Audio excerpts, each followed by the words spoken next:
सेब, नारियल और सच्ची श्रेष्ठता। आज मैं आपको एक मजेदार और सीख भरी कहानी सुनाता हूं। सेब और नारियल की कहानी। सेब और नारियल, दो फल और उनके बीच एक जबरदस्त टक्कर। एक सुहानी सुबह फलों के बगीचे में सेब और नारियल में तीखी बहस छिड़ गई। एप्पल बोला कि मैं श्रेष्ठ हूं। मेरा रंग लाल, स्वाद मधुर और हर कोई मुझे पसंद करता है। कोकोनट बोला नहीं, मैं श्रेष्ठ हूं। मेरी कठोरता और उपयोगिता मुझे सबसे अलग बनाती है। दोनों में झगड़ा बढ़ता देख वे फलों के राजा आम के पास न्याय के लिए पहुंचे। हे फलों के राजा आम, कृपया हमारा न्याय करें। हम में से श्रेष्ठ कौन है?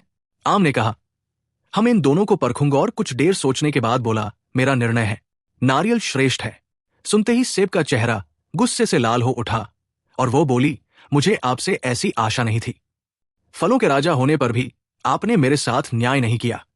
देखने में सुंदर, स्पर्श में सुकोमल और खाने में स्वादिष्ट होने पर भी आपने मेरी अपेक्षा उस कठोर और रूखे हृदय वाले नारियल को श्रेष्ठ कैसे घोषित कर दिया?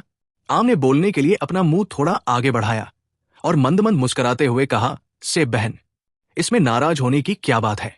यद्यपि तुम रूप में सुंदर और स्पर्श में मुलायम हो, लेकिन तुम्हें मुसीबतों का सामना करने की शक्ति नहीं है। जरा सी धूप से तुम्हारा चेहरा कुम्हलाने लगता है, देह पीली पड़ने लगती है। तुम्हें आत्मरक्षा का सामर्थ्य भी नहीं है। एक अदना सा चाकू भी तुम्हें अपनी नोक दिखाकर खाने की तश्तरी में आने के लिए बाध्य कर सकता है।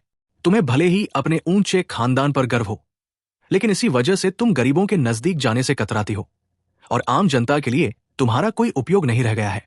जबकि नारियल मुसीबतों में पला और हर ऋतु का सामना करने की क्षमता रखता है।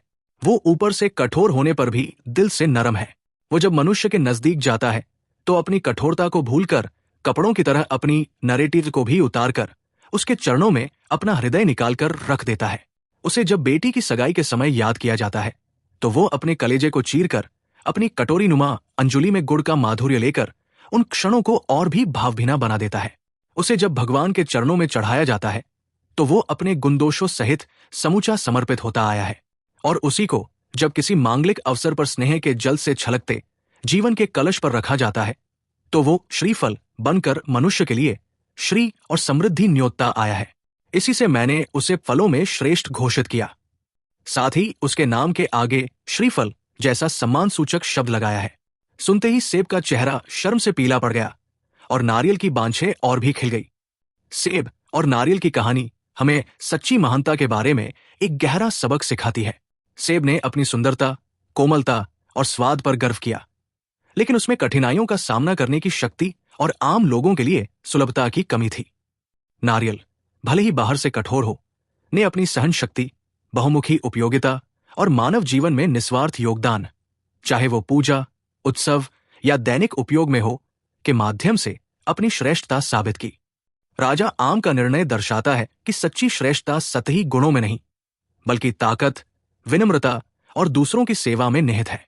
नारियल, जिसे श्रीफल के रूप में सम्मानित किया गया, समृद्धि और निस्वार्थता का प्रतीक है, जबकि सेब को गर्व और बाहरी दिखावे से अधिक गहरे गुणों का मूल्य समझ में आता है।